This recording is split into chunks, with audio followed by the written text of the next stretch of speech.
Welcome to another chapter of the Crown podcast. Today we have a very special topic lined up, and we are joined by a very, very special person and woman in the coaching industry. Zoe Thompson is a development coach who has been working with people for many, many years now, helping them to rise and be the best version of themselves in each moment. Her work is about balance, and it is very holistic. It looks at all areas of an individual's lives: mental, emotional, physical, and is rooted deeply in well-being. Our conversation today is Rise from the Ashes and Thrive. And it's very fitting as her coaching company is Phoenix Life Coaching. Welcome, Zoe, to the Crown podcast, and thank you for sharing this space with us and gifting us with your time. Thank you for having me. So I've known you for a long time, and I know that your work is deeply rooted in your own story of overcoming adversity. And there was a very particular point in your life where something switched. And quite often when people are struggling with mental things, we try to figure it out in our brains. But with you, it was physical, and you had a physical transformation alongside your mental journey. Can you tell us a bit about that? If I'm being totally honest, is because I thought the physical journey would be the easier one of the two. And I think I also massively underestimated the work that would need to be done mentally and emotionally. So the physical changes seem to be the easiest first steps to start to make those changes. So I knew I didn't want to be where I was. I didn't really have a clear idea of where I was trying to get to. So the physical changes and starting to take control over that was something that was an easier first step to make. But if I'm being honest, it wasn't necessarily a conscious, well thought through decision of I'll do this, then this, then this. It was more just like I need to change what's within my sort of capacity to be able to do what's the first and easiest steps that I can take that will start to make the biggest difference. And the looking after myself physically was the easier one of all of those things that needed to change, and pretty much everything needed to change at that point. So it was quite an organic journey, and you felt, well, we've had a lot of conversations recently in the previous chapters of the podcast where it's about the body knows, the body will tell you. And so although it maybe not have been clear to you at that time that something needed to change, you decided to work on your body. And where did that lead to? And it definitely led to the mental and emotional changes. I think the more I pushed myself physically, the more mentally I think that switch started to happen of realizing, oh, if I can do this physically, then I can go and do this elsewhere. So I think strength and conditioning training was a big part of that. And I had an amazing PT who really pushed and kind of challenged me. And I would stand there and would say, oh, I can't, that's too heavy. And he'd say, like, just pick it up, put it back down again. And you can moan and complain at me afterwards. But I think that push outside of what I thought was my potential kind of gave me that push outside of thinking, well, I can go for that promotion in work, or I can challenge that thing that I'm not happy about, or I can speak up about this. And so I think although I was working on the physical elements, it was actually in the background making that shift, sort of the mental and emotional changes as well. And that's so powerful, because in that moment you are unaware of how this may be impacting another area of your life, and you're very humble with it. And I will not make it a secret to our listeners that journey led you to compete as Strongwoman, and you did remarkable in that. And you've got a whole documentary piece with Red Bull about it. At what point did you realize, hey, I can actually compete? You've gone from being in a quite low mental place to start to work on your physical space to the point where you've gained enough physical strength to compete? At what point did you know that was an option, and what was your mindset once you did know? So the funny thing is that competing was never really part of, like, that was never part of the plan. I had gone through the period of time with the physical training, but I was really pushing myself to say yes to things. So, like, looking back on it now, I can see there's a very clear year period where I was just saying yes to every opportunity that came up. I was just saying yes to it and just really pushing myself out of my comfort zone. And one of the girls that I'd been training with was really interested in Strongwoman. There was an open day in Bristol. She asked me to go with her to wingman for the day. I went down, saying yes. And as we were leaving, the gym organizer sort of said, I'm putting this competition on. I'm looking for more women to sign up. Will you get involved? I was like, yes. And then I was sort of coming home and I was thinking, oh God, what have I just signed up to? So it kind of took off from there. And I did a couple of local competitions. So I did the Bristol one. There was one nearby a couple of weeks after, and I hadn't signed up for it, but it's very typical with strong women. People get injured. If people aren't well enough to compete on the day, people tend to drop out. And I had a phone call from somebody to say, look, we're short, we might have to pull the competition. Would you, you've been training, would you be happy to compete? Okay, yes. Said yes again. And so ended up competing there. And that's actually when I picked up my first trophy, like the grand old age of 38, coming home with the world's smallest trophy. But it was a moment nonetheless. And then after that, that's when I sat down with the PT and sort of said, okay, where do I go from here? Like, do I take this further? Do I go a little bit further afield? And again, he was the one that pushed me. He was really good at sort of kind of pushing that sort of potential. And I was like, I was a single parent at the time. I was working full time. I had several other priorities. It's not a sport you get paid for. It is now, but back then it wasn't a sport that people tend to get paid for. So, it wasn't high on my priority list, but actually really relished in the challenge. And so that's when I entered the regional competition, because he said, you're the strongest one in the gym, and you're doing well locally, but where do you fit in that bigger picture with other people across the country? So yeah, he signed me up for that, and I went up sort of Reading, Berkshire way, and ended up with the last slot for England, and it really just escalated from there. But to answer your question, was there a point where I actually thought, this is it? I'm not sure. I think I just ended up driving home after every competition thinking, what just happened? And then going straight into that next training phase, because there was sort of 8-12 weeks between each competition. You didn't really have a lot of time to think about it. Bearing in mind, I'm coming home to parenting responsibilities, work responsibilities.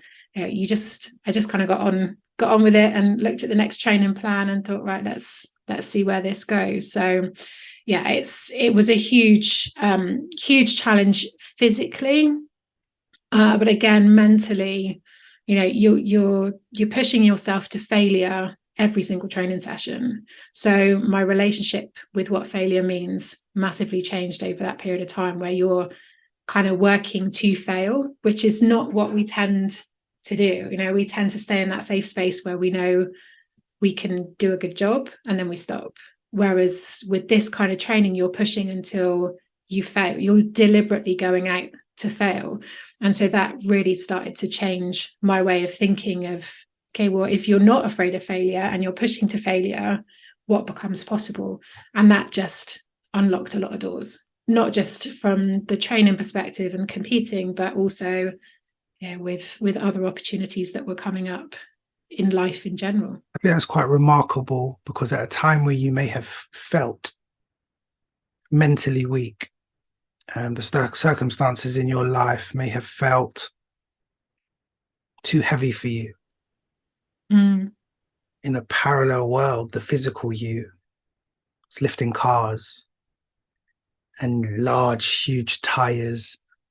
And if anyone had met you at that point of your life who didn't know your story, they could look at you and say, you're so strong. However, there was another side to you mentally that maybe didn't feel that way.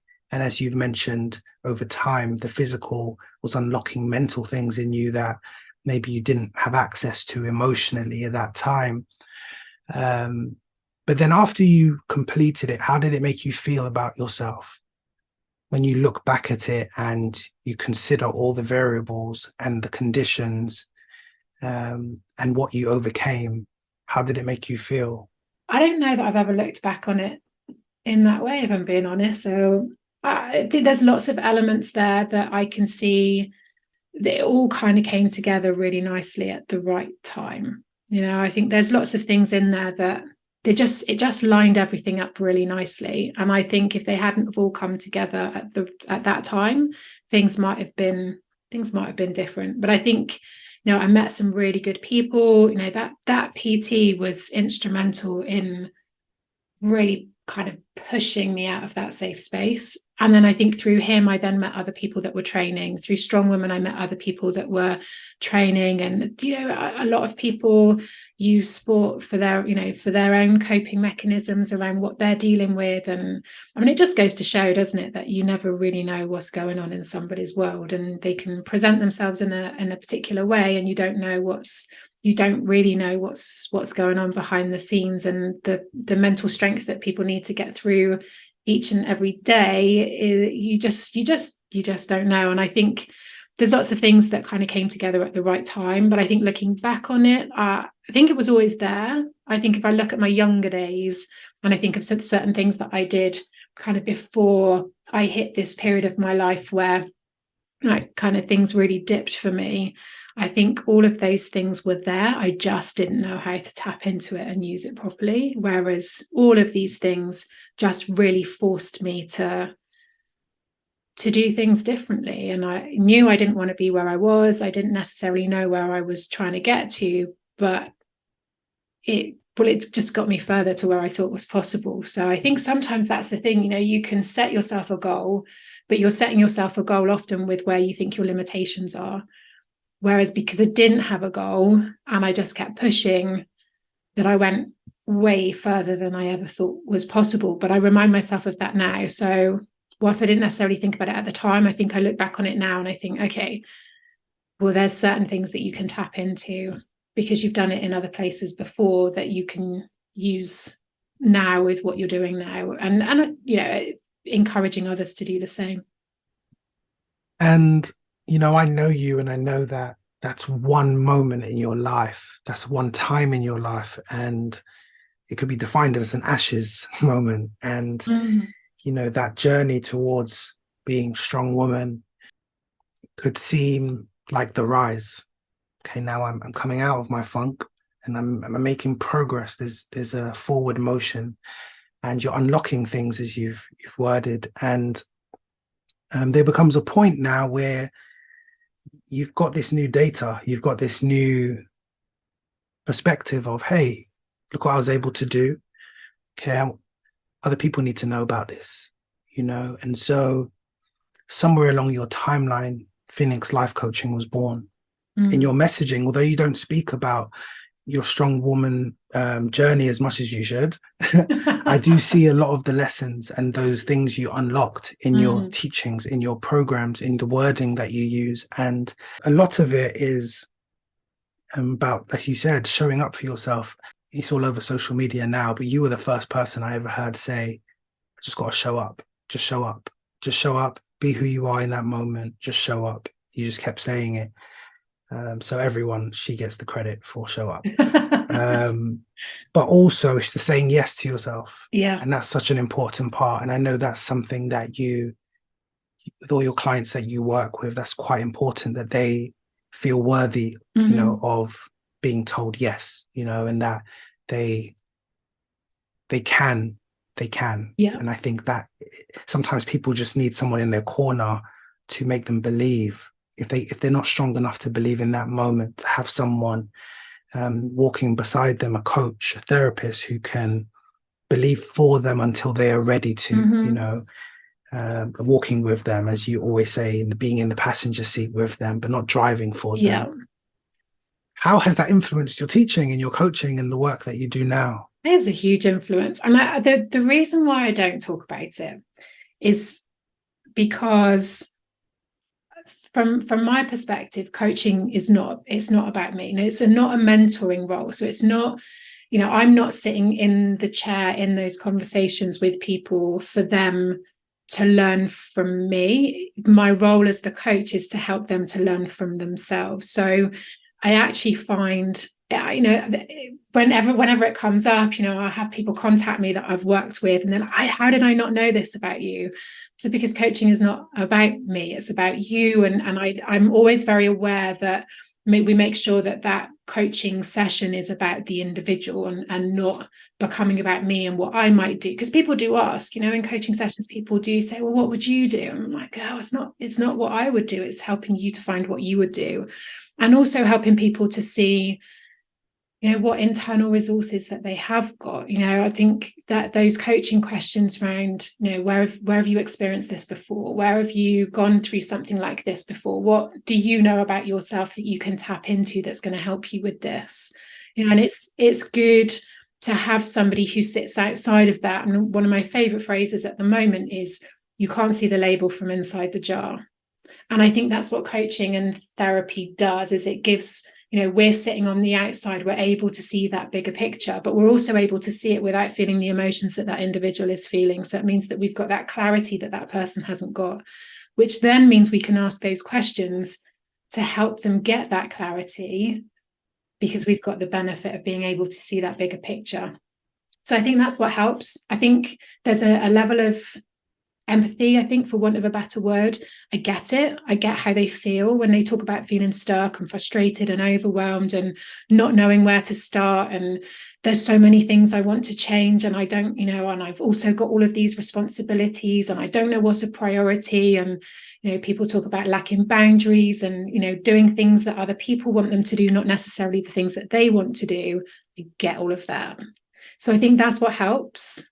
I might not share that, but I get it. So I can understand how that feels for them. But at the same time, from a coaching perspective, I'm not attached to that. I'm not feeling that in that moment, which means then I can support them with asking those questions to help them to step outside of that, walk around the challenges, walk around what they're experiencing, and be able to look at it from different perspectives, which then helps them to see different options that they might not have seen before. That journey that you take them on, or that you walk with them on, or drive with them on, it is very holistic. As I mentioned at the top, you do not just focus on one area.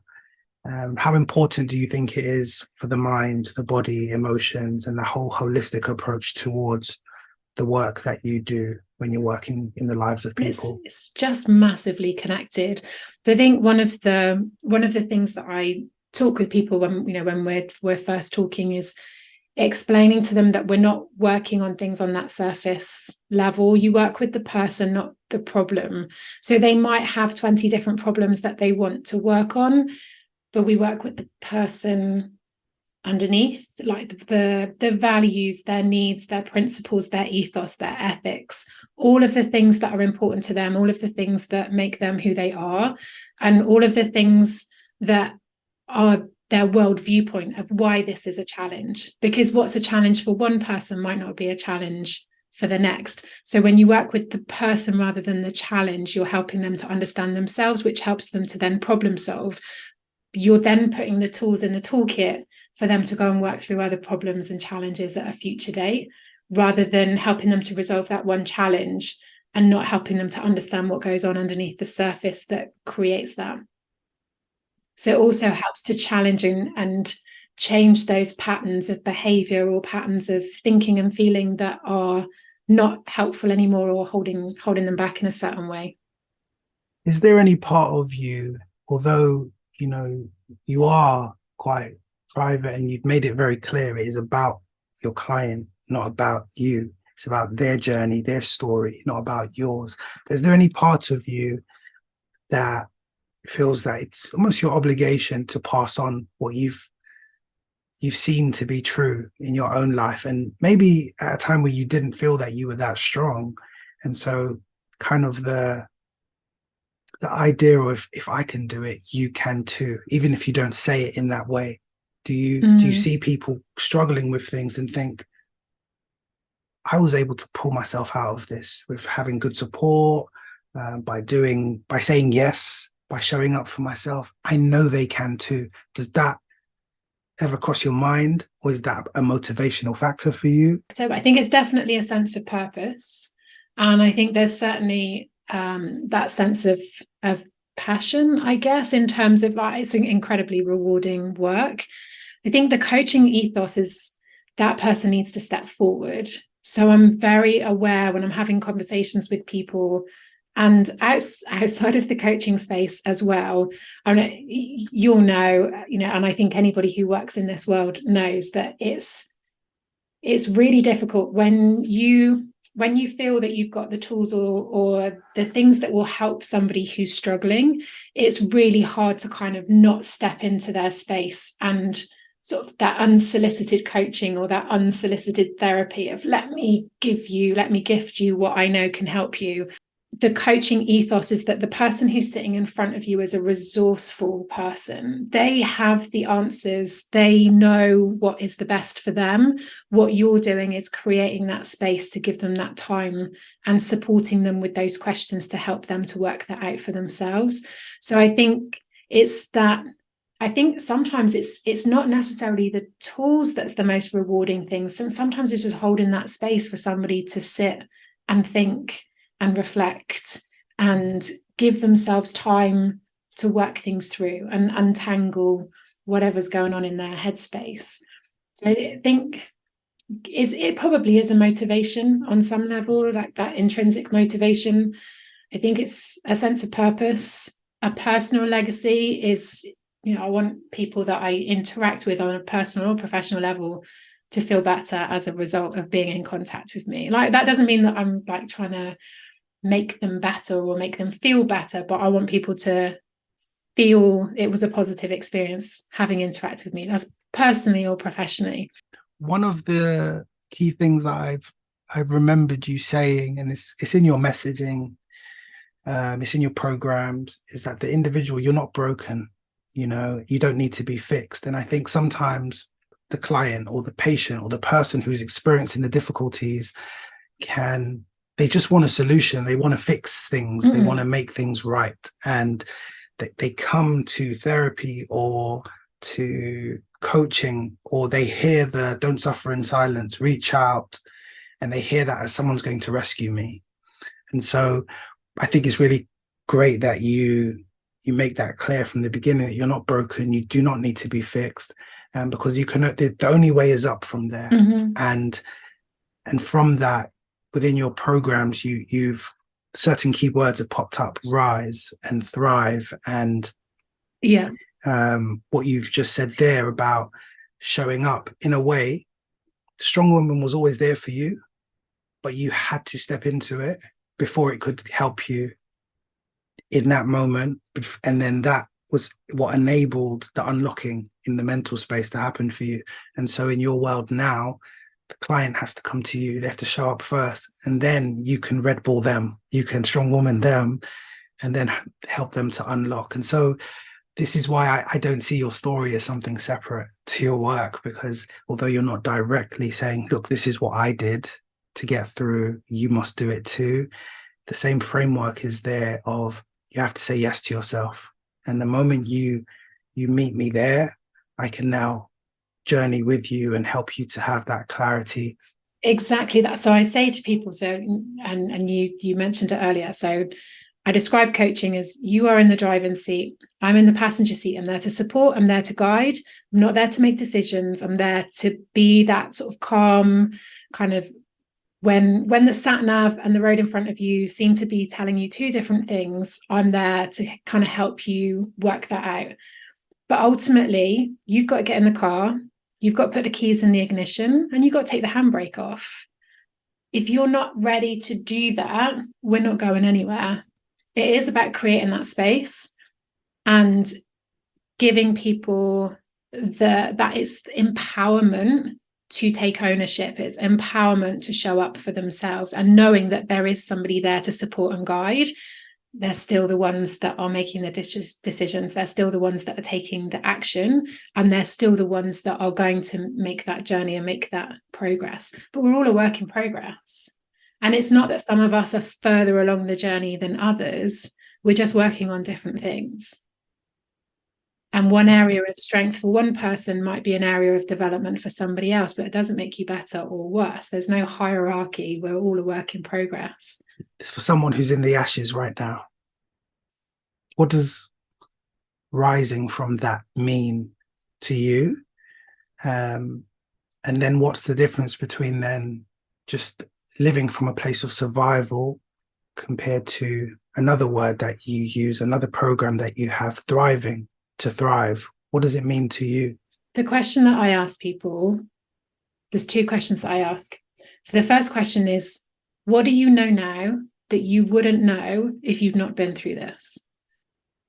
Does reflect on your experience. Where's the learning for this for you? Because if you hadn't have been through this, what would you not know about yourself? The second question is, what did you tap into to survive? What did you tap into to get through this? Because when you then use those things proactively, that's what's going to move you forward. Like, that's the rise from the ashes. So whatever it was that helped you to survive, whatever characteristics, whatever attributes you tapped into, and you might not have even known you had them. That might be the thing that you've learned. You might realize that you had this level of resilience that you didn't know that you had. You might realize that you had this mental strength that you didn't know you had. What did you use to get through it? And how can you use that to rise from it? And then once you've risen, some people rise to, okay, I'm not in the pain anymore, get a little break. Some people just like, okay, it's still there, but I can distract myself from it. Or, okay, I'm a little bit stronger today than I were yesterday. But many then still choose to live in survival mode. So what's the bridge between survival and thriving? Where does that go? And I know that's an objective of yours, not to have people just be in survival mode. I think people stay in survival mode because it's familiar. So they know how to make it work.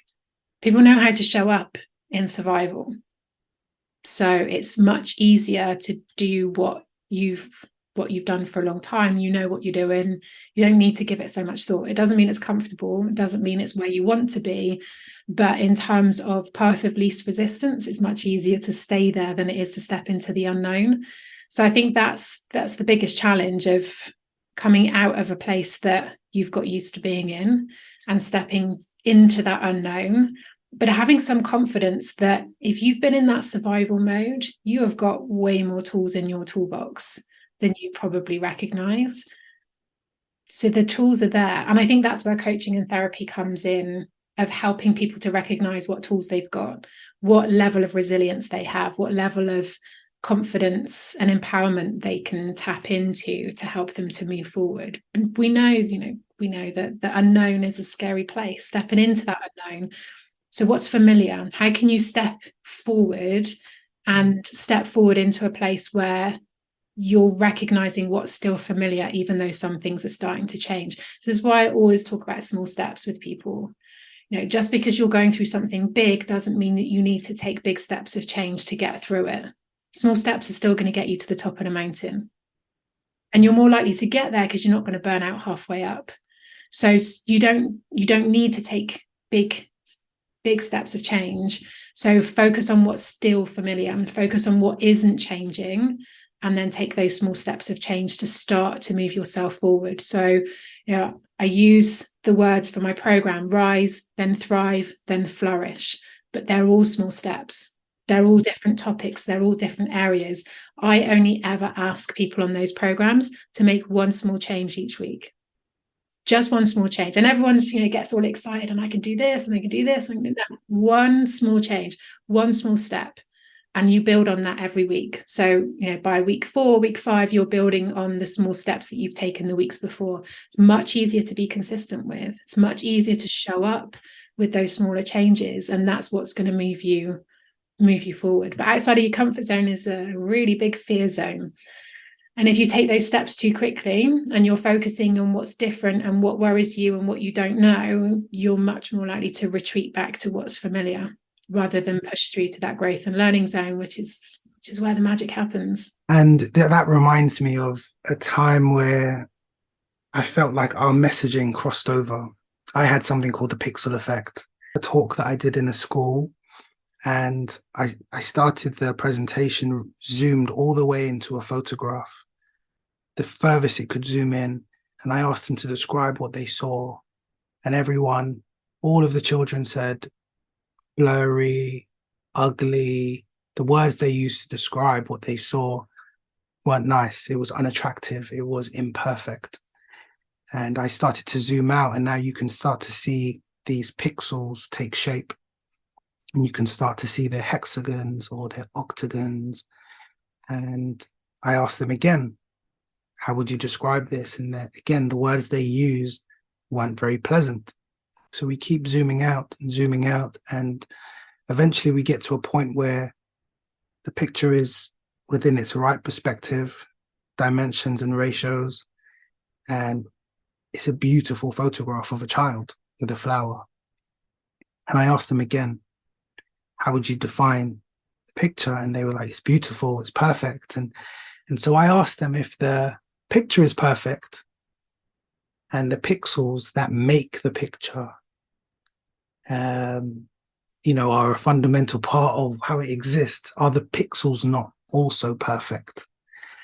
And they were looking at me like, wow, like I did a magic trick to use your words you just used. But that really became my perspective on life, that we're experiencing a bunch of pixels. And when you're in the pixel, you can only define it by what you see. And it's not until you zoom out where you see the full picture that you actually see how everything works together. And it's not always good, bad, positive, negative, perfect or imperfect.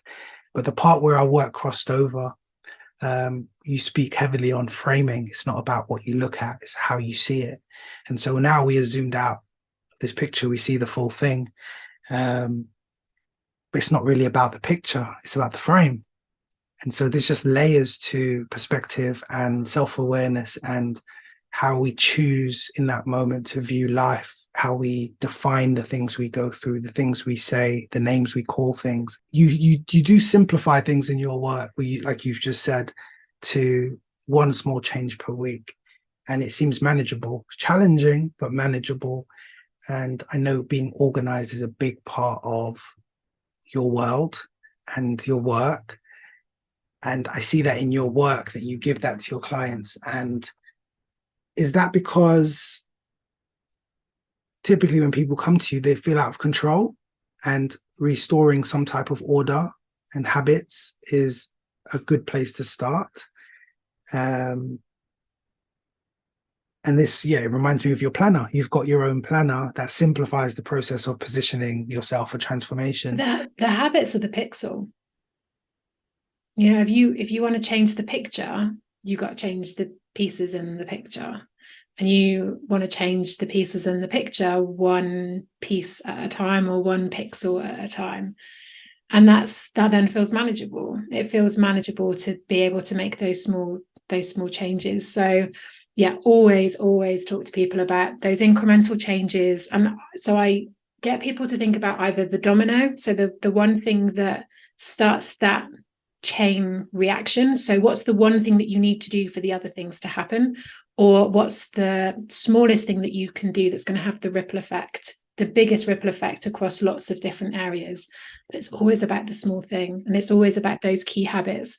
And I think people look at tasks or actions or things that they need to do because they're the things that you cross off the list. And we know we all love to cross things off of a list, but it's the habits and the thinking that comes in behind that, which is often the hardest part for people to make the change. But quite often it's that domino effect of what helps everything else to fall into place. So it's not just about asking people, okay, what does that look like in terms of a next step? It's asking people, okay, how do you need to think about that differently to help you to do that? How do you need to feel about that differently that's going to help you to do that? what would be the most helpful way to think about this? Or how do you want to think about this in a way that would be most helpful to you? Because you've got to change the thinking and the beliefs that drive the action and the behavior. And we can use willpower to change the action and the behavior. But if we don't change the belief and the thinking that sits in behind that, it's always going to try and drive that same response. From the outside, it sounds quite straightforward. It sounds quite logical. It sounds, doable. But for someone who's in the middle of it, who's just confused, or they feel like they've tried everything, nothing ever works. They're in that space of negative self-talk where they may have run out of hope for themselves. And they may be on the verge of giving up, or their issues and mental health difficulties, or their perspective is overbearing to even believe that something like this could work for them. What would you say to that person? I hear that a lot. A lot of people say, oh, I'm not sure this will work for me. And that self-belief or that level of confidence that things can change is often one of the biggest challenges. Is people need to feel that level of hope that things can be different. And when the hope is lacking, that's quite often the biggest challenge. So it's a difficult one. And it would probably be a different answer for different people. But it's helping people to see what they have got. I think you've got to start from a place of what is good, because there's always something that's good. There might be 99.9% is not great and not where you want it to be. There's always something that's good. And I think it's that, the kind of principle of positive psychology of helping people to recognize where they're at. And I think this self-development world is a fantastic space, but it can also feel quite a toxic space because things aren't ever good enough. And I think we look at social media and the messaging on social media, it's always that push to improve. It's always that push to be better. It's always that push to do things differently. And I think we forget to remind ourselves of what's already good. It's okay to want more, and it's okay to kind of push yourself to be better, but you have to learn to love where you're at. And I think that's the starting point for a lot of people, regardless of what they're working on, is helping them to love who they are and where they're at. In this journey, I know something that is another factor of your work, self-belief, and having the right mindset going forward. How can individuals cultivate a healthier mindset, especially in challenging times? It's a really good question. I think you got to find one of the things I talk about with clients is finding the positive. And I do think that can quite often be misconstrued as finding your situation as positive. And that's not what I'm saying. What I'm saying is look for the positives within the situation that you're in. It's that finding the meaning. What does this mean for me? And it doesn't mean that situation isn't challenging, but you're learning to look for the things that you can take as a positive from it. And I think, to use an example, if we talk about ill health, or we talk about, say, a child's ill health, there's nothing positive about a child being unwell. But we get that sense of community. You meet other people. People will come in and support you that you might not have known you had that, you didn't have that sense of community before, and suddenly people are reaching out and giving you that level of support.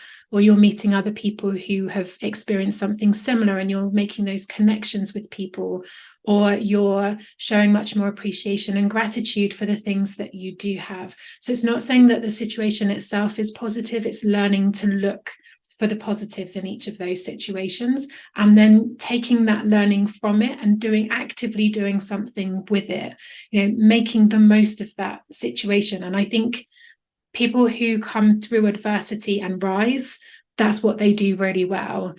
They'll sit there and they'll say, okay, this really horrible thing happened to me, or this really awful thing has happened to me, but I'm going to make it into a positive. I'm going to make something positive from it, or I'm going to find something positive from it. I'm going to do something with it that made the pain of that experience worthwhile. Because now I know something that I wouldn't have known if I hadn't have gone through that. And it's learning to take those experiences. Life does happen to us. We make life happen for us, but life also does happen to us. And we don't always have any control over that. But what we can do is control what we take from it and what we do with that. Thank you so much. So far, we've discussed rising from adversity. In the case of Zoe, she didn't know what she was doing as she was doing it, that her physical health journey was going to impact her mental health journey positively. That then gave her resilience and allowed her to be able to see things that she wasn't able to see before. So now she was able to access a different type of reality mentally within society, within her work, within her career, her family life. And it doesn't stop there, just the rise. You get to a place where you're out of the thick of it and you're surviving, and then it's about now using what you've learned to propel you forwards or upwards or somewhere different to where you have been. And then you step into the space of thriving and flourishing, and it's at that point you can look back and celebrate how far you've come, and you can do that at any stage in the journey. But it's a great testament to see, hey, I'm not where I used to be. I'm not who I used to be. I'm a new person in this moment. And all I get from your work, that at each stage of that, there's a celebration, and that it's okay to be where you're at in this moment without the pressures of become the next thing or get more.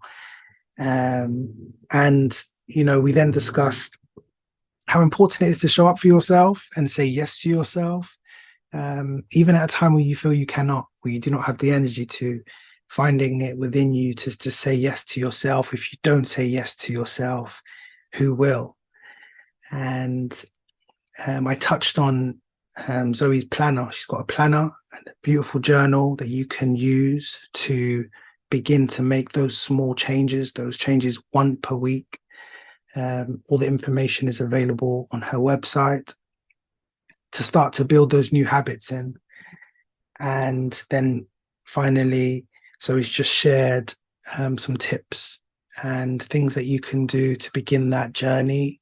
And a lot of it is about how you frame it and your mindset, and being in a more positive space where you're looking for the lessons in the experiences that you are having. Thank you so much. That's a lot covered in a very short period of time. And I'm very sure that our listeners will find it useful. And we're all about actionable information. I thank you all for listening. Thank you to our guest, Zoe Thompson. For more information on my guests, please check the show description. And until next time, stay blessed, and I wish you better days.